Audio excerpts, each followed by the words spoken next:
अस्सलाम वालेकुम। मेरा नाम नसर है और जो मेरे ग्रुप मेंबर्स हैं वो हैं अब्दुर्रहमान और हुसैन। हमें जो टॉपिक दिया गया है वो है बबल शॉट। लेकिन बबल शॉट स्टार्ट करने से पहले मैं आपको थोड़ा सा बताना चाहूँगा कि शॉटिंग होती क्या है। तो arrangement of data in the array is called sorting. मतलब कि आपके पास अगर कोई भी आपको एरे दी जाए उसमें डिफरेंट डाटा होगा, डिफरेंट वैल्यूज़ होंगी। अगर आप उन वैल्यूज़ को डाटा को अकॉर्डिंग टू असेंडिंग या फिर डिसेंडिंग ऑर्डर आप उसको सॉर्ट करोगे, अरेंज करोगे, तो वो उसको सॉर्टिंग कहेंगे। सिंपली अरेंजमेंट ऑफ डाटा को सॉर्टिंग कहेंगे। वी कैन ये वही बात है, we can sort data in ascending और डिसेंडिंग। अब जो है ना, सॉर्टिंग के लिए काफ़ी टेक्निक्स यूज़ होती हैं, लेकिन हम सिर्फ बबल सॉर्ट को डिस्कस करेंगे क्योंकि हमारा टॉपिक बबल सॉर्ट है। तो शुरू करते हैं। बबल सॉर्ट एक बहुत ही इजी और सिंपल सी टेक्निक है जिसमें कोई कॉम्प्लेक्सिटी नहीं है, कोई कुछ इतना डिफिकल्ट नहीं है। सिंपली आपने करना क्या होता है, इसमें आपने दो एलिमेंट सेलेक्ट करने होते हैं एरे में से और उनको आपस में कंपेयर करना होता है। फिर आप कंपेयर करोगे, आप फिर उनको according to the given order आप उनको सॉर्ट करोगे, अरेंज करोगे। मतलब कि जैसे अगर आपको एरे दी हुई है, आपने उसमें से दो एलिमेंट सेलेक्ट कर लिए और जो गिवन ऑर्डर है वो है असेंडिंग। तो आप चेक करोगे कि आपकी जो लेफ़्ट साइड पे है ना, वो होना चाहिए स्मॉलर वैल्यू होनी चाहिए, और जो राइट साइड पे है वो उधर राइट साइड पे बिगर वैल्यू होनी चाहिए। तो अगर नहीं होगी तो आप उसको स्वैप कर दोगे। लेकिन अगर आपके पास पहले से ही वो जो छोटी वैल्यू है वो लेफ्ट साइड पे है और बिगर वैल्यू राइट साइड पे है, तो आप उनको एज इट इज़ रहने दो कि आपको उसको छेड़ने की ज़रूरत नहीं है। आप अपना प्रोसेस आगे बढ़ाओगे। इस प्रोसेस में बेसिकली है सिंपली यही है कि आपने दो दो एलिमेंट्स को कंपेयर कर करके तो पूरी एरे को सॉर्ट करना है। ये प्रोसेस आपने तब तक करते रहना है जब तक आपकी पूरी एरे नहीं सॉर्ट हो जाती। यानी कि आपके सारे एलिमेंट्स जो हैं आपके अरे में वो अपनी सॉर्टेड लोकेशंस पर नहीं आ जाते। यहाँ पर सिंपली उन्होंने यही बताया हुआ है कि जो इसकी फंक्शनैलिटी है वो इसके नाम से आपको पता चल रही है। जैसे बबल्स जो होते हैं, वो जो लाइटर होते हैं, वो बबल्स द स्मॉलर और lighter elements come up and the bigger और heavier elements goes down. Simply ये एक छोटा सा फैक्ट बताया हुआ है उसके बबल सॉर्ट्स को प्रूव करने के लिए। अब इसकी वर्किंग देख लेते हैं। वर्किंग मैं आपको पहले इसकी बता चुका हूँ, लेकिन एक दफ़ा फिर गो थ्रू कर लेते हैं यहाँ से। Simply you will start from the beginning and select two elements of the array. जैसे कि मैंने आपको बताया, आपने जैसी कोई भी आपको एरे मिलेगी, आपने उसको स्टार्ट से शुरू करना है और उसके दो एलिमेंट्स स्टार्ट से ही सिलेक्ट कर लेने हैं। और फिर उनको क्या करना है, you will compare both elements, आप उनको कंपेयर करोगे and then sort it according to the given order. और उनको जो भी आपको ऑर्डर दिया होगा सेंडिंग या फिर डिसेंडिंग, उसके अकॉर्डिंग आप उनको फिर सॉर्ट करोगे, अरेंज करोगे। It is that simple. You only have to sort two elements at the same time at a time in the whole array. तो आपको एक टाइम पे सिर्फ आपने दो एलिमेंट से सॉर्ट करने हैं। दो से ज़्यादा आपको इस जो टेक्निक है बबल सॉर्ट, इसमें आपने दो से ज़्यादा आपको सॉर्ट करने की ज़रूरत ही नहीं है। आप दो दो एलिमेंट्स ही सॉर्ट कर करके आप अपनी पूरी एरे को सॉर्ट करोगे। आपने यही बताया हुआ आगे कि आपने इस प्रोसेस को कंटिन्यू रखना है जब तक आपकी पूरी अरे जो गिवन ऑर्डर होगा उसके अकॉर्डिंग शॉर्ट नहीं हो जाती। और अब एक एग्जांपल ले लेते हैं आगे। यह एक एरे दी हुई है 3, 1, 15, 57 और 9 की। अगर हम इसको डिसेंडिंग ऑर्डर में शॉर्ट करेंगे ना, तो इसकी कुछ एलिमेंट्स की अरेंजमेंट इस तरह की होगी: 57, 15, 9, 3, 1। और अगर हम इसी को असेंडिंग ऑर्डर में शॉर्ट करेंगे तो इसकी कुछ अरेंजमेंट ऐसी हो जाएगी: 1, 3, 9, 15, 57। अब यहाँ पर हमें ये एक एरे दी हुई है, इसमें हमें एलिमेंट्स हैं 2, 1, 3, 4, 5। अब इसको हमने ये करना है, हमने डिसेंडिंग ऑर्डर में सॉर्ट करना है। तो हम सिंपली क्या करेंगे, हम पहले दो एलिमेंट सेलेक्ट करेंगे 2 और 1, उनको कंपेयर किया। तो अब हमने डिसेंडिंग ऑर्डर में सॉर्ट करना है, इसलिए हम चेक करेंगे कि जो बिगर वैल्यू है वो हमारी लेफ्ट साइड पे हो और जो स्मॉलर वैल्यू है वो राइट साइड पे हो। तो अब इसमें जो है इन दो एलिमेंट्स को कंपेयर किया हमने, अब वो 2 इज़ बिगर देन 1, तो वो ये पहले से ही सॉर्टेड है डिसेंडिंग ऑर्डर में, तो हमें इसको छेड़ने की जरूरत नहीं। हम इसको एज इट इज़ रहने देंगे और आगे जाएंगे, अगले स्टेप पे जाएंगे। अगले स्टेप पे हम क्या करेंगे, हम अगले दो एलिमेंट्स को सिलेक्ट करेंगे 1 और 3 को, उनको कंपेयर किया। अब यहाँ पे 1 इज़ लेस देन 3, तो अब यहाँ पे हम स्वैप करेंगे क्योंकि वो असेंडिंग ऑर्डर में है और हमें डिसेंडिंग ऑर्डर में चाहिए। तो यहाँ पे हमने 3 को पहले लिख दिया, लेफ्ट साइड पे कर दिया, और 1 को राइट साइड पे कर दिया। सेम स्टेप आगे करेंगे, 1 और 4 को कंपेयर किया, फिर 1 इज़ लेस देन 4। अब फिर हमने उसको स्वैप किया, 4 लेफ्ट पे आ गया, 1 राइट पे आ गया, और फिर हम अपने नेक्स्ट स्टेप पे गए। फिर 1 और 5 को सिलेक्ट किया और कंपेयर किया। अब फिर 1 इज़ लेस देन 5, तो फिर हम उसको स्वैप करेंगे, और जो है 1 वो है हमारे पास लास्ट वो पे आ जाएगा। तो अब ये जो है 1 जो है ये हमारे पास सॉर्टेड है, ये अपनी सॉर्टेड लोकेशन पे आ गया है। हम जैसे जैसे एक हर राउंड जैसे ही कंप्लीट करेंगे, हमारे पास एक एलिमेंट जो होगा ना वो हमें शॉर्ट हो जाएगा, हमारा वो अपनी लोकेशन पे आता जाएगा। इसी तरह अब ये जो 1 है ये हमारा शॉर्ट हो गया। अब हमें दोबारा शुरू से प्रोसेस स्टार्ट करना है। पहले दो एलिमेंट सेलेक्ट करेंगे, कंपेयर करेंगे, 2 लेस है तो 2 इधर आ जाएगा, 3 इधर आ जाएगा। तो अब यहाँ पे 2 और 4 को कंपेयर किया, फिर लेस है 2, 2 इधर आ जाएगा 4 की जगह, फिर 4 इधर आ जाएगा। फिर अब 2 और 5 आ गए, 2 और 5 को कंपेयर करेंगे, 2 फिर लेस है 5 से, अब फिर यहाँ से 5 स्वैप होकर इधर आ जाएगा और 2 इधर आ जाएगा। अब जो यहाँ पर ये 2 आया है ये सॉर्टेड हो गया। ये दूसरा राउंड हमने कंप्लीट किया और उसमें 2 हमारे पास सॉर्टेड हो गया।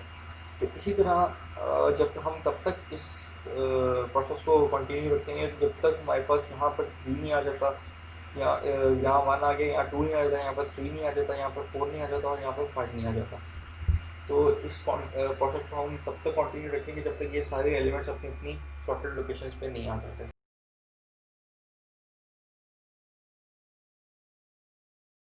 तो अब हम इसका प्रैक्टिकल देख लेते हैं कि इसको कोडिंग के थ्रू हम कैसे सॉल्व करते हैं। असेंडिंग और डिसेंडिंग आर्डर हम दोनों देखेंगे। तो जो लैंग्वेज हम यूज़ करेंगे इसके लिए वो होगी C++।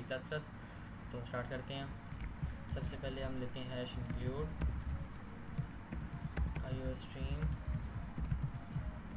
के यूजिंग नेम स्पेस std। ये दोनों लाइब्रेरी हमने इंपोर्ट करवा ली ताकि यूज़र से हम इनपुट ले सकें। उसके बाद हम लिखते हैं इंट मेन, अपना मेन स्टार्ट करते हैं। यहाँ पे हमें 4-5 चीज़ें चाहिए होंगी। सबसे पहले हमें चाहिए होगा i, उसके बाद j, देन एक और चीज़ चाहिए होगी टेम्प वेरिएबल जो स्वाइपिंग के काम आता है। उसके बाद हमें चाहिए होगी अरे। हम यहाँ पे अरे ले लेते हैं।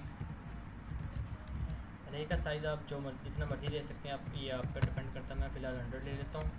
उसके बाद हमें एक और चीज़ चाहिए होगी साइज़ लेने के बाद हम यूज़र से अरे का साइज़ एंटर करवाएंगे। एंटर द साइज़ ऑफ अरे। ओके, इन साइज़ एंटर करने के बाद हम यूज़र से वैल्यू एंटर करवाएंगे। तो एंटर दी एलिमेंट।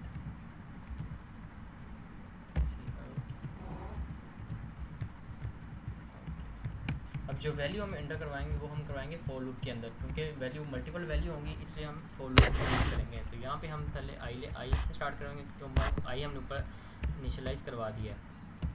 आई होगा लेस दैन साइज़ जितना भी यूज़र ने साइज़ एंटर किया होगा। उसके बाद आई को इंक्रीमेंट कर देंगे। देन हम इसके अंदर वैल्यू एंटर करवाएंगे, यूज़र से वैल्यू लेंगे। तो वैल्यू जो होगी वो स्टोर होगी अरे के अंदर।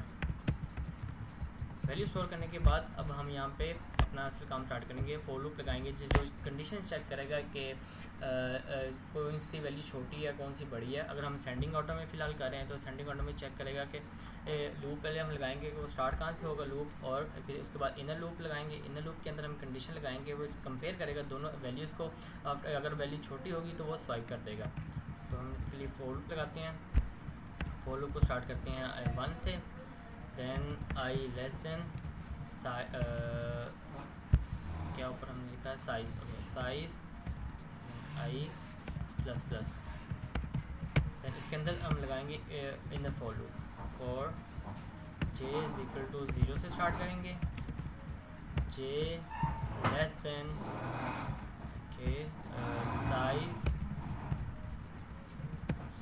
साइज माइनस आई, ये जितना होगा, क्योंकि लास्ट वाला जो वैल्यू होती है वो ऑटोमेटिकली सॉर्ट हो जाती है जे प्लस प्लस। इसके अंदर अब हम कंडीशन लगाएंगे, इफ़ कंडीशन दोनों अगर चेक करने के लिए कि जो वैल्यू आपस में कंपैरिजन के लिए, अरे जे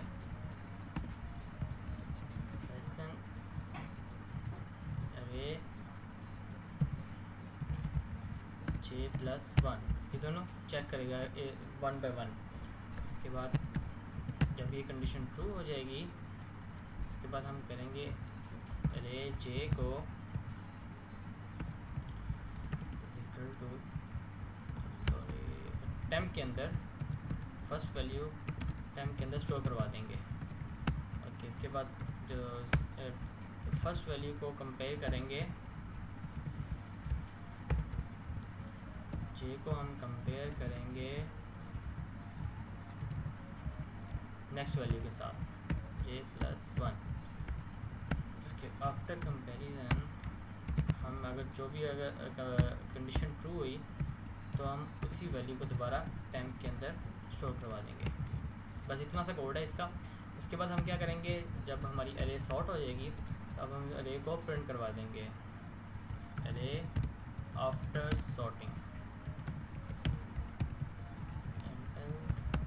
ओके, यहाँ पे हम फोर लूप लगाएंगे, I is equal to 0, I less than size और आई प्लस प्लस। यहाँ पे अब हम इसको प्रिंट करवा देंगे, सी आउट ओके देन अरे का साइज आई। ओके, यहाँ पे हम रिटर्न करवा देते हैं 0। अब हमारा प्रोग्राम मुकम्मल रेडी हो चुका है। ये अब ये बना है, हमने बनाया है असेंडिंग ऑर्डर में। अब हम इसे रन करके देखते हैं।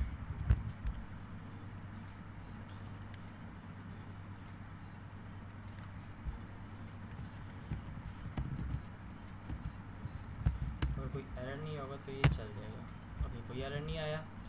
अब हम इसे रन करके देखते हैं, here डॉट आउटपुट। ओके, पहले ये पूछ रहा है एंटर दी साइज ऑफ रे, यहाँ पे हम 5 ले लेते हैं। एंटर दी एलिमेंट, मैं कोई भी रैंडम नंबर यहाँ पे लिख देता हूँ।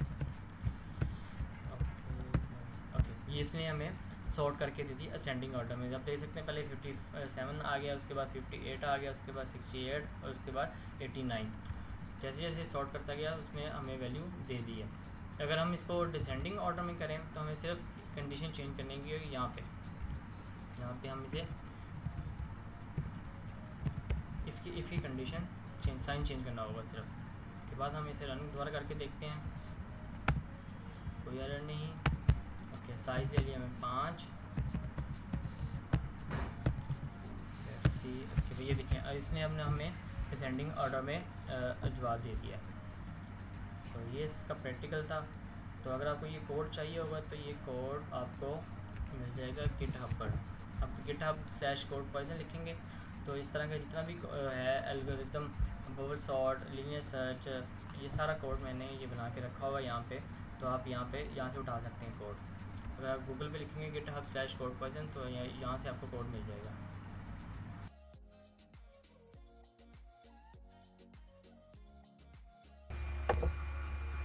अब हम केसेस पे आ जाते हैं। अब जो हर एल्गोरिथम में ना 3 केसेस होते हैं, बेस्ट केस, वर्स्ट केस और एवरेज केस। इनको पहले देख लेते हैं ये होते क्या। तो जो बेस्ट केस है ना, when the algorithm takes minimum time or steps to solve the problem, then it is called the best case। मतलब कि अगर आपको जो भी एल्गोरिथम है आपके पास, वो अगर मिनिमम टाइम या फिर मिनिमम स्टेप्स ले रहा है किसी भी प्रॉब्लम को सॉल्व करने के लिए, तो उसको हम बेस्ट केस बोलेंगे। और जो अगर वही कोई और एल्गोरिथम या वही एल्गोरिथम मैक्सिमम टाइम ले रहा है, ज़्यादा टाइम ले रहा है और यहाँ पे ज़्यादा स्टेप्स ले रहा है किसी भी प्रॉब्लम को सॉल्व करने के लिए, तो हम सिंपली उसको वर्स्ट केस बोल देंगे। वो वर्स्ट केस होगा। और अगर कोई भी एल्गोरिथम ना ज़्यादा टाइम ले रहा है ना ज़्यादा टाइम ले रहा है ना कम टाइम ले रहा है ना ज़्यादा स्टेप्स ले रहा है ना कम स्टेप्स ले रहा है, मतलब एवरेज ले रहा है, तो फिर वो सिंपली एवरेज केस होगा। तो बेस्ट केस से स्टार्ट करते हैं, इसकी एग्जांपल लेते हैं हम। अब यहाँ पे हमें एक एरे दी हुई है 1 2 3। हमने उसको क्या करना है, हमने उसको असेंडिंग ऑर्डर में सॉर्ट करना है। अब ये जो है जैसे कि ये पहले से ही असेंडिंग ऑर्डर में शॉर्ट है। ये क्यों शॉर्ट है, क्योंकि ये बेस्ट केस है। क्योंकि बेस्ट केस में हमें मिनिमम टाइम, कम से कम टाइम या और कम से कम स्टेप्स चाहिए होते हैं, प्रोसेस में यूज़ होते हैं किसी भी प्रॉब्लम को सॉल्व करने के लिए, तो इसीलिए वो बेस्ट केस किया जाता है। तो अब यहाँ पे जो 1 2 3 है, इसको हमें सॉल्व करने के लिए कोई ज़्यादा स्टेप्स नहीं करने पड़ेंगे, कोई ज़्यादा टाइम नहीं लगेगा हमारा। सिंपली हम बस कंपेयर करेंगे और चेक करके बस एक दफ़ा आप बता देंगे कि ये सॉर्टेड है। तो यहाँ पे देखते हैं इसने यही दिया। यहाँ उसने क्या किया, उसने 1 और 2 को कंपेयर किया। उसने देखा कि 1 और 2 सॉर्टेड है कि नहीं है, तो वो पहले से ही सॉर्टेड है। उसने कहा नो स्वैप, क्योंकि पहले से ही वो सॉर्टेड है, 1 is less then 2। Next step पे गए, उसने वहाँ पर फिर चेक किया, उसने नेक्स्ट 2 और 3 को सिलेक्ट किया, उसको कंपेयर किया, उसने देखा कि ये भी सॉर्टेड है। उसने कहा फिर no swap, 2 is less than 3, तो ये सॉर्टेड है। अब यहाँ पे since no swap occurred we are done, तो अब कोई स्वैप नहीं हुआ, तो इसका मतलब हमारी एरे जो है वो पहले से ही सॉर्टेड है। तो यहाँ पे हमें कितने कंपैरिजंस हमने करने पड़े हैं, हमें यहाँ पे 2 कंपैरिजंस करने पड़े हैं, और जो हमारे पास एलिमेंट्स थे वो होगा n इज़ इक्वल टू 3। तो अगर हमारे पास अगर n दिए होंगे, n एलिमेंट्स होंगे, अब यहाँ पे हमारे पास 3 एलिमेंट्स थे, तो हमें 2 कंपैरिजंस करने पड़े। तो अगर हमारे पास n एलिमेंट्स होंगे, तो हमें कितने कंपैरिजंस करने पड़ेंगे, हमें n-1 कंपैरिजंस करने पड़ेंगे, और हम उसको लिख सकते हैं बिग O ऑफ n। ये फॉर्मूला है बेस्ट केस का। अब आ जाते हैं वर्स्ट केस पे। वर्स्ट केस जो है वो बिल्कुल ही ऑपोजिट है बेस्ट केस के। इसमें जो है अगर आपने किसी भी अरे को असेंडिंग ऑर्डर में सॉर्ट करना है, तो बिल्कुल उसके ऑपोजिट दी गई होगी, बिल्कुल उल्ट दी गई होगी डिसेंडिंग ऑर्डर में या फिर रिवर्स कह सकते हैं रिवर्स ऑर्डर में। अब यहाँ पर हमें जैसे दी हुई है 3 2 और 1 दी हुई है ये अरे। अब हमने इसको असेंडिंग ऑर्डर में सॉर्ट करना है। अब शुरू करते हैं। फर्स्ट पास उसने क्या करना है, वो पहले 2 एलिमेंट्स को सिलेक्ट करेगा। 3 और 2 को सिलेक्ट किया, उसने कंपेयर किया, उसने देखा कि 3 बड़ा है 2 से, तो उसने कंपेयर स्वैप कर दिया, तो हमारे पास ये एरे आ गई 2 3 और 1। अब फिर उसने अगले 2 एलिमेंट्स को सिलेक्ट किया, 3 और 1 को, उसने देखा कि अभी भी 3 बड़ा है 1 से, तो उसने फिर स्वैप कर दिया 1। और अब अरे हमारे पास एक राउंड हमारा कंप्लीट हो गया, और हमारे पास अब ये जो 3 है ये सॉर्टेड आ गया। ये एंड सॉरी यहाँ पे ये हमारे पास सॉर्टेड आ गया। तो अब नेक्स्ट राउंड पे जाते हैं। नेक्स्ट राउंड पे फिर वो स्टार्ट से शुरू करेगा। उसने उसने स्टार्ट से शुरू किया, 2 और 1 को कंपेयर किया। उसने देखा कि अभी यहाँ पे भी स्वैप की जरूरत है, क्योंकि 1 छोटा है 2 से, तो उसने स्वैप कर दिया सिंपली। तो हमारे पास एरिया आ गई 1 2 और 3। यहाँ पे अब वो कंपेयर करेगा नेक्स्ट 2 को, तो 2 और 3 को कंपेयर किया। अब यहाँ पे वो पहले से सॉर्टेड है, तो अब यहाँ पे आएगा नो स्वैप। तो नो स्वैप नीडेड, क्योंकि 2 पहले से ही छोटा है 3 से। तो ये हमारी एरे अब सॉर्टेड होगी। अब देखते हैं हमें यहाँ पे हमें कितना वो हमें कंपैरिजन्स करने पड़े हैं। तो यहाँ पे हमें करने पड़े हैं 4 कंपैरिजन्स, और ये हमारा मैक्सिमम टाइम यूज़ है, क्योंकि हमें हर एक स्टेप पे चेक करके स्वैप करना पड़ा है। तो क्योंकि बिल्कुल ऑपोजिट थी एरे, तो इसलिए हमें यहाँ पर 4 कंपैरिजन करने पड़े मैक्सिमम, और हमारे जो n है मतलब एलिमेंट्स जो हैं वो 3 थे। तो अब हमें यहाँ पे 3 एलिमेंट्स पे 4 कंपैरिजन करने पड़े हैं, और अगर हमारे पास अब यहाँ पर n वैल्यूज़ होंगी, n एलिमेंट्स होंगे, तो हमें ये वाला फार्मूला यूज होगा, big O of n square. तो अब हम हमारे लास्ट केस पे आ जाते हैं, एवरेज केस पे। अब एवरेज केस में क्या होता है कि उसमें ना आपको ज़्यादा स्टेप्स करने पड़ते हैं ना थोड़े स्टेप्स करने पड़ते हैं, मतलब एवरेज स्टेप्स या एवरेज टाइम वो कंज्यूम करता है एल्गोरिथम। तो यहाँ पे हमारे पास एरे दी हुई है 1 3 और 2 की। तो अब हम यहाँ पे शुरू से स्टार्ट करेंगे। 1 और 3 को कंपेयर किया कंपेयर किया तो पहले से ही शॉर्टेड है, 1 छोटा है 3 से, तो इसलिए हम नो स्वैप करेंगे। अब अगले स्टेप पे गए, उसने देखा 2 और 3 को कंपेयर किया तो उसने देखा कि 3 बड़ा है 2 से, तो उसने स्वैप कर दिया। सिंपली हमारे पास यहाँ पर एरे सॉर्टेड होगी। अब इसमें देखते हैं हमारे पास कितना कंपेरिजन यूज़ हुए हैं। यहाँ पे हमें सिर्फ 2 कंपेरिजन करने पड़े हैं और हमें सिर्फ 2 कंपेरिजन करने पड़े हैं और एक स्वैप किया हमने, तो n एलिमेंट्स थे हमारे पास, सॉरी 3 एलिमेंट्स थे हमारे पास। तो सिंपली हमें इतना कुछ ज़्यादा टाइम नहीं लगा, इतने कुछ ज़्यादा स्टेप्स नहीं लगे, तो इसलिए ये हमारा एवरेज केस होगा। तो बस यही हमारा टॉपिक था।